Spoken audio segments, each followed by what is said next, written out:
എജ്യുമലയാളം AI master ക്ലാസ്സിലേക്ക് വീണ്ടും സ്വാഗതം. കഴിഞ്ഞ ക്ലാസ്സിൽ നമ്മൾ പ്രോബബിലിറ്റിയെക്കുറിച്ച് പഠിച്ചു. ഇന്ന് നമ്മൾ ആ പഠനം തുടരുകയാണ്. ഡിസ്ട്രിബ്യൂഷനുകൾ എന്താണെന്നും അവ എങ്ങനെ പ്രോബബിലിറ്റിയിൽ നിന്ന് വ്യത്യസ്തമാണെന്നും സ്റ്റാറ്റിസ്റ്റിക്സിലും AIയിലും അവ എന്തുകൊണ്ട് പ്രധാനമാണെന്നും നമ്മൾ മനസ്സിലാക്കും. ഏറ്റവും സാധാരണമായ 3 ഡിസ്ട്രിബ്യൂഷനുകൾ നമ്മൾ പരിശോധിക്കും. എന്നാൽ ബൈനോമിയൽ ഡിസ്ട്രിബ്യൂഷനെക്കുറിച്ച് വിശദമായി ചർച്ച ചെയ്യും. അതിന്റെ നിയമങ്ങൾ, ബെർണുളി പ്രോസസ്, യഥാർത്ഥ ജീവിതത്തിലെ ഉപയോഗങ്ങൾ, കൂടാതെ ഒരു ഉദാഹരണവും ഉൾപ്പെടും. ഈ ക്ലാസ് കഴിയുമ്പോൾ പ്രോബബിലിറ്റി എങ്ങനെ ഡിസ്ട്രിബ്യൂഷനുകളായി വളരുന്നുവെന്നും AI മികച്ച പ്രവചനങ്ങൾ നടത്താൻ അവയെ എങ്ങനെ ഉപയോഗിക്കുന്നുവെന്നും നിങ്ങൾക്ക് കാണാൻ കഴിയും. കഴിഞ്ഞ ക്ലാസ്സിൽ നമ്മൾ പ്രോബബിലിറ്റി പഠിച്ചു. ഒരു നാണയമെറിയുമ്പോൾ ഹെഡ് കിട്ടുന്നതുപോലുള്ള ഒരു ഇവന്റിന്റെ പ്രോബബിലിറ്റിയല്ലേ? എന്നാൽ യഥാർത്ഥ ജീവിതത്തിൽ നമ്മളൊരു പരീക്ഷണം അല്ലെങ്കിൽ ഒരു എക്സ്പെരിമെന്റ് മാത്രമല്ല ചെയ്യുന്നത്. പകരം അത് പലതവണ ആവർത്തിച്ചു ചെയ്യുന്നു. ഉദാഹരണത്തിന് 10 തവണ നാണയമെറിയുന്നു എന്ന് വിചാരിക്കുക. അതിന്റെ എല്ലാം റിസൾട്ട് അല്ലെങ്കിൽ ഔട്ട്കം എങ്ങനെയായിരിക്കും? എല്ലാ റിസൾട്ടും എത്ര പ്രാവശ്യം കിട്ടാം? റിസൾട്ട് എല്ലാം എങ്ങനെ സ്പ്രെഡ് ആയിരിക്കും? ഉദാഹരണത്തിന് 10 തവണ നാണയമെറിയുമ്പോൾ കൃത്യം 5 ഹെഡ് തന്നെ കിട്ടുമോ? ഇല്ല. ചിലപ്പോൾ 4 കിട്ടാം, ചിലപ്പോൾ 6. ഇങ്ങനെ ഫലങ്ങൾ വ്യാപിച്ചു കിടക്കുന്നതിനെയാണ് ഡിസ്ട്രിബ്യൂഷൻ എന്ന് വിളിക്കുന്നത്. ഇന്ന് നമ്മൾ ഡിസ്ട്രിബ്യൂഷനുകളും അവ AIക്ക് എന്തുകൊണ്ട് അത്യന്താപേക്ഷിതമാണെന്നും പരിശോധിക്കും.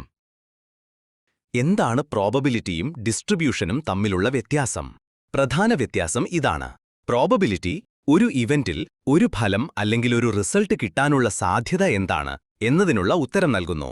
ഉദാഹരണത്തിന്, ഒരു കോയിൻ ടോസ് ചെയ്യുമ്പോൾ ഹെഡ് കിട്ടാനുള്ള സാധ്യത 0.5 ആണ് എന്ന് പ്രോബബിലിറ്റി പറയും.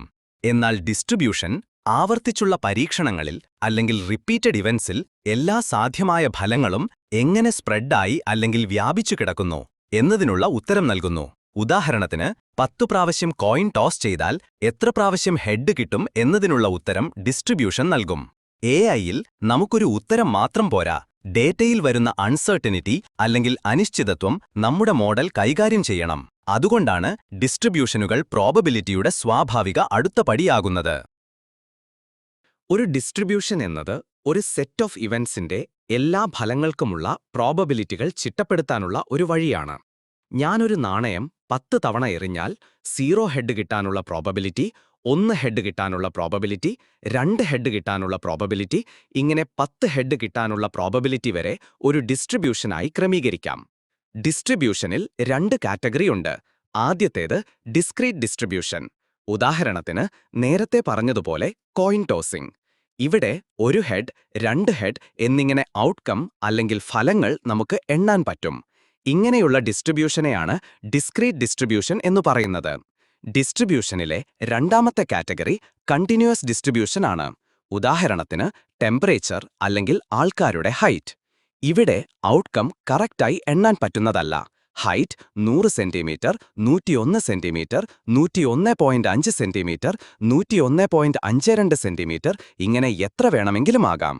നേരത്തെ ഡിസ്ക്രീറ്റിൽ 1 ഹെഡ്, 2 ഹെഡ് എന്നിങ്ങനെ ആകെ 10 ഔട്ട്കം മാത്രമേ ഉണ്ടാകൂ.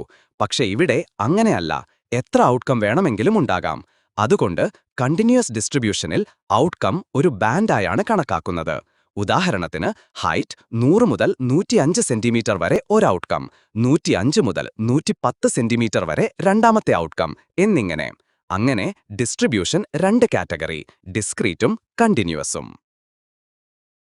അനിശ്ചിതത്വം അല്ലെങ്കിൽ അനിശ്ചിതത്വം കൈകാര്യം ചെയ്യാനാണ് ഡിസ്ട്രിബ്യൂഷൻ ഉപയോഗിക്കുന്നത്. ഉദാഹരണത്തിന്, ഇന്ന് മഴ പെയ്യുമോ എന്നതൊരു അനിശ്ചിതത്വമാണ്. ആർക്കും കൃത്യമായി പറയാൻ പറ്റില്ല. ഇങ്ങനെയുള്ള അനിശ്ചിതത്വത്തെ കൈകാര്യം ചെയ്യാനാണ് ഡിസ്ട്രിബ്യൂഷൻ ഉപയോഗിക്കുന്നത്. ഡിസ്ട്രിബ്യൂഷനുകൾ വെറും മാത്തമാറ്റിക്കൽ തിയറി മാത്രമല്ല. AIയിൽ അടുത്തു നടക്കാൻ പോകുന്നത് പ്രെഡിക്റ്റ് ചെയ്യുന്ന മോഡൽസിന്റെ നട്ടെല്ലാണിമ. അടുത്തതായി എന്താണ് നടക്കാൻ പോകുന്നതെന്ന് കറക്റ്റായി ആർക്കും പറയാൻ പറ്റില്ല. അതിനെയാണ് അൺസർട്ടനിറ്റി എന്ന് പറയുന്നത്. ഇതിനു പകരം AI മോഡൽസ് ചെയ്യുന്നത് പ്രോബബിലിറ്റി ഡിസ്ട്രിബ്യൂഷൻ കണ്ടുപിടിക്കുകയാണ്. എന്നിട്ട് അതിലേറ്റവും കൂടുതൽ പ്രോബബിലിറ്റി ഉള്ളതിനെ തിരഞ്ഞെടുക്കും. ഉദാഹരണത്തിന്, സ്പാം ഇമെയിലിനെ കണ്ടുപിടിക്കുന്ന AI മോഡൽ തന്നിരിക്കുന്ന ഇമെയിൽ സ്പാം ആവാനുള്ള പ്രോബബിലിറ്റി ഡിസ്ട്രിബ്യൂഷൻ ഉണ്ടാക്കി അതിലേറ്റവും കൂടുതലുള്ള പ്രോബബിലിറ്റി 90% കൂടുതലാണെങ്കിൽ ആ ഇമെയിൽ സ്പാം ആണ് എന്ന് പറയും. റിയൽ വേൾഡിലെ ഡേറ്റ ഒരിക്കലും ഫിക്സഡ് അല്ല. അതെപ്പോഴും സ്പ്രെഡായാണ് കിടക്കുന്നത്. ഇങ്ങനെയുള്ള ഡേറ്റ പഠിച്ച് പ്രിഡിക്റ്റ് ചെയ്യണമെങ്കിൽ എഐക്ക് പ്രോബബിലിറ്റി ഡിസ്ട്രിബ്യൂഷൻ അത്യന്താപേക്ഷിതമാണ്. സ്റ്റാറ്റിസ്റ്റിക്സിൽ ധാരാളം ഡിസ്ട്രിബ്യൂഷനുകളുണ്ട്. എന്നാൽ ഏറ്റവും സാധാരണമായ മൂന്നെണ്ണമാണ് ബൈനോമിയൽ, നോർമൽ അല്ലെങ്കിൽ ഗൗസിയൻ, പോയ്സൺ എന്നിവ. നാണയമെറിയുന്നതുപോലുള്ള അതേ അല്ല അല്ലെങ്കിൽ യെസ് ഓർ നോ ഫലങ്ങളെ ബൈനോമിയൽ ഡിസ്ട്രിബ്യൂഷൻ കൈകാര്യം ചെയ്യുന്നു. ആൾക്കാരുടെ ഉയരം പോലുള്ള നാച്ചുറൽ ഡേറ്റയെ നോർമൽ ഡിസ്ട്രിബ്യൂഷൻ, ഗൗസിയൻ ഡിസ്ട്രിബ്യൂഷൻ എന്നറിയപ്പെടുന്ന ബെൽ കർവ് മാതൃകയാക്കുന്നു. ഒരു മണിക്കൂറിൽ എത്ര ഇമെയിൽ വന്നു എന്നതുപോലുള്ള അപൂർവ സംഭവങ്ങളെ പോയ്സൺ ഡിസ്ട്രിബ്യൂഷൻ കൈകാര്യം ചെയ്യുന്നു. ഇന്ന് നമ്മൾ ബൈനോമിയൽ ഡിസ്ട്രിബ്യൂഷനെക്കുറിച്ച് ആഴത്തിൽ പഠിക്കാം. ബൈനോമിയൽ ഡിസ്ട്രിബ്യൂഷൻ ഏറ്റവും പ്രധാനപ്പെട്ട ഡിസ്ക്രീറ്റ് പ്രോബബിലിറ്റി മോഡലുകളിൽ ഒന്നാണ്. ഡിസ്ക്രീറ്റ് മോഡൽ എന്ന് പറഞ്ഞാൽ നേരത്തെ പറഞ്ഞതുപോലെ ക്ലിയറായി എണ്ണാൻ പറ്റുന്ന ഔട്ട്കംസ് ഉള്ള മോഡൽസ്. അങ്ങനെയുള്ള ഡിസ്ക്രീറ്റ് മോഡൽസിൽ ഏറ്റവും പ്രധാനപ്പെട്ടതാണ് ബൈനോമിയൽ ഡിസ്ട്രിബ്യൂഷൻ. കോയിൻ ടോസ് പോലുള്ള ഒരു നിശ്ചിത എണ്ണം ട്രയൽസ് ഉള്ളപ്പോൾ ഇത് ഉപയോഗിക്കുന്നു. ഓരോ ട്രയലിനും 2 ഫലങ്ങൾ മാത്രമേ ഉണ്ടാകൂ, വിജയം അല്ലെങ്കിൽ പരാജയം. വിജയത്തിന്റെ പ്രോബബിലിറ്റി അറിയാമെങ്കിൽ n പരീക്ഷണങ്ങളിൽ k വിജയങ്ങൾ കിട്ടാനുള്ള സാധ്യത എത്രയാണെന്ന് നമുക്ക് കണക്കാക്കാൻ കഴിയും. എഐയുടെ കാര്യമെടുത്താൽ 100 ഇമെയിലുകളിൽ എത്രയെണ്ണം സ്പാം ആയിരിക്കുമെന്ന് പ്രവചിക്കുന്നത് പോലുള്ള തരംതിരിക്കൽ പ്രശ്നങ്ങളിൽ ബൈനോമിയൽ ഡിസ്ട്രിബ്യൂഷൻ ഉപയോഗിക്കുന്നു. ബൈനോമിയൽ ഡിസ്ട്രിബ്യൂഷൻ നിർമ്മിച്ചിരിക്കുന്നത് ബെർണൂളി പ്രോസസ്സിന്റെ അടിസ്ഥാനത്തിലാണ്.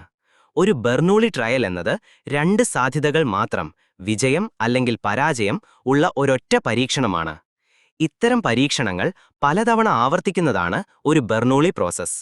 ഉദാഹരണത്തിന്, ഒരു നാണയം തുടർച്ചയായി ടോസ് ചെയ്യുന്നത്, അല്ലെങ്കിൽ ഓരോ ഉപഭോക്താവും ഒരു സാധനം വാങ്ങുമോ ഇല്ലയോ എന്ന് പരിശോധിക്കുന്നത്. എഐയുടെ കാര്യമെടുത്താൽ സ്പാം അല്ലെങ്കിൽ സ്പാം അല്ലാത്തത്, ക്ലിക്ക് ചെയ്യും അല്ലെങ്കിൽ ക്ലിക്ക് ചെയ്യില്ല തുടങ്ങിയ തരംതിരിക്കൽ പ്രശ്നങ്ങൾ കൈകാര്യം ചെയ്യുന്ന മോഡൽസ് ഉണ്ടാകുന്നത് ബെർണൂളി പ്രോസസ്സ് ഉപയോഗിച്ചാണ്. എഐയെ അതിന് സംഭവിച്ച തെറ്റുകളിൽ നിന്ന് പഠിക്കാൻ സഹായിക്കുന്ന ബൈസ് തിയറിയുടെയും ലോജിസ്റ്റിക് റിഗ്രഷന്റെയുമൊക്കെ ബേസ് ബെർണൂളി പ്രോസസ്സാണ്. ബൈനോമിയൽ ഡിസ്ട്രിബ്യൂഷൻ ലളിതമായ ചില നിയമങ്ങൾ പിന്തുടരുന്നു. ഇവിടെ പരീക്ഷണങ്ങൾ അല്ലെങ്കിൽ ഇവന്റ്സിന്റെ എണ്ണം നമ്മൾ തീരുമാനിക്കണം. അതിന് നമ്മൾ കൊടുക്കുന്ന വേരിയബിളാണ് n. ഉദാഹരണത്തിന്, എനിക്ക് 5 പ്രാവശ്യം കോയിൻ ടോസ് ചെയ്യണം. അപ്പോൾ എന്റെ n 5 ആണ്. പിന്നെ ഒരു ഇവന്റ് വിജയിക്കാനുള്ള പ്രോബബിലിറ്റി അറിയണം. കോയിൻ ടോസ് ചെയ്യുന്നതിൽ വിജയിക്കാൻ അല്ലെങ്കിൽ എനിക്ക് ഹെഡ് കിട്ടാനുള്ള പ്രോബബിലിറ്റി എന്നത് 0.5 ആണ് എന്ന് നമുക്കറിയാം. വിജയിക്കാനുള്ള പ്രോബബിലിറ്റിയുടെ വേരിയബിൾ p ആണ്. അപ്പോൾ ഇവിടെ p എന്നത് 0.5 ആണ്.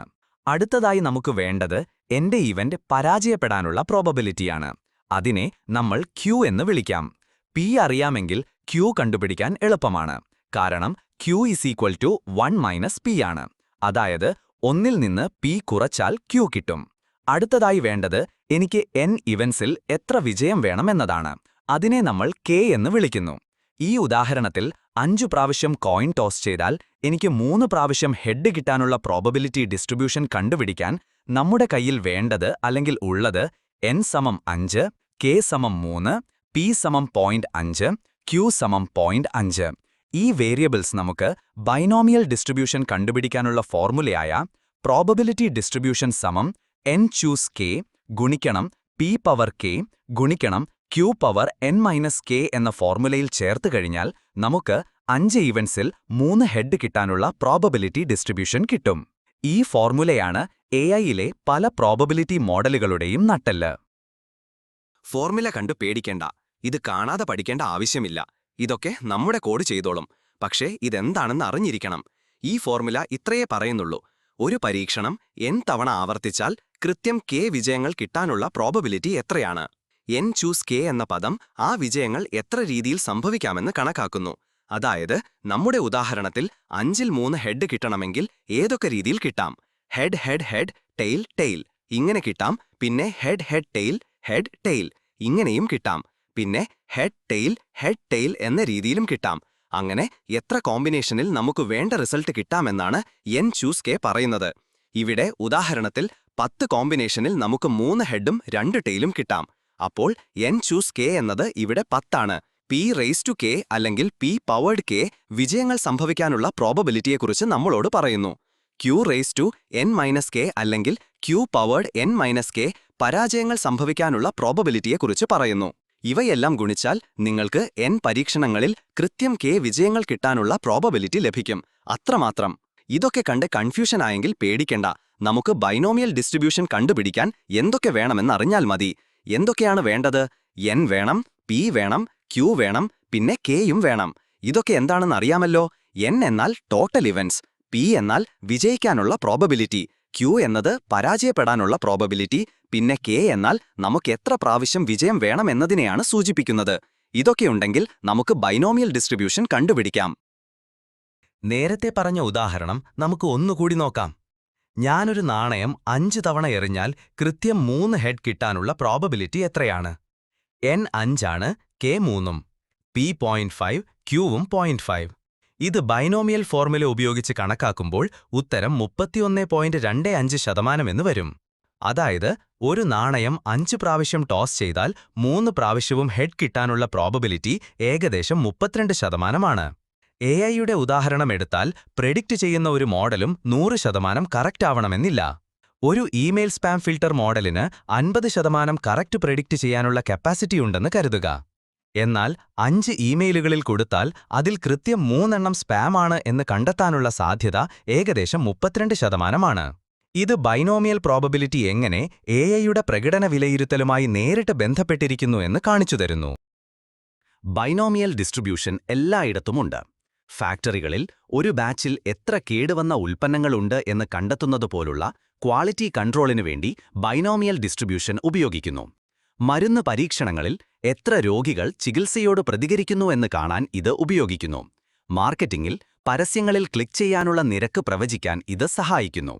AI-യിൽ സ്പാം കണ്ടെത്തൽ അല്ലെങ്കിൽ സ്പാം ഡിറ്റക്ഷൻ, സെന്റിമെന്റ് അനാലിസിസ്, ഉപഭോക്താക്കൾ സേവനം നിർത്താനുള്ള സാധ്യത പ്രവചിക്കുന്ന കസ്റ്റമർ ചേൺ പ്രഡിക്ഷൻ പോലുള്ള ക്ലാസിഫയറുകൾക്ക് ഇത് അടിത്തറ നൽകുന്നു. ഇന്ന് നമ്മൾ പഠിച്ചത് ചുരുക്കി പറയുകയാണെങ്കിൽ ഒരു ഇവന്റിന്റെ അല്ലെങ്കിൽ പരീക്ഷണത്തിന്റെ ഫലങ്ങൾ എങ്ങനെ വ്യാപിച്ചു കിടക്കുന്നു എന്ന് ഡിസ്ട്രിബ്യൂഷൻ നമ്മളോട് പറയുന്നു എന്ന് പഠിച്ചുകൊണ്ടാണ് തുടങ്ങിയത്.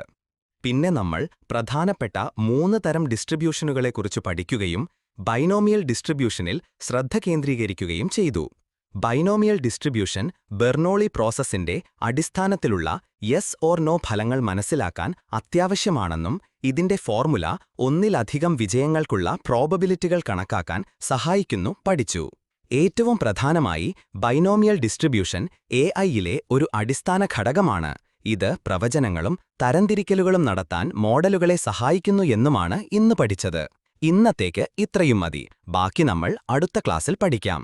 എപ്പോഴും പറയുന്നതുപോലെ ചാനൽ സബ്സ്ക്രൈബ് ചെയ്തിട്ടില്ലെങ്കിൽ സബ്സ്ക്രൈബ് ചെയ്യുക, ക്ലാസ് ഇഷ്ടപ്പെട്ടാൽ ലൈക്ക് ചെയ്യുക, കൂടാതെ നിങ്ങളുടെ സുഹൃത്തുക്കൾക്ക് ഷെയർ ചെയ്തു കൊടുക്കുക. AI മാസ്റ്റർ ക്ലാസിന്റെ ഇന്നത്തെ ക്ലാസ്സിൽ ഞങ്ങളോടൊപ്പം കൂടിയതിന് നന്ദി. അടുത്ത ക്ലാസ്സിൽ കാണുന്നതുവരെ പഠിച്ചുകൊണ്ടിരിക്കുക.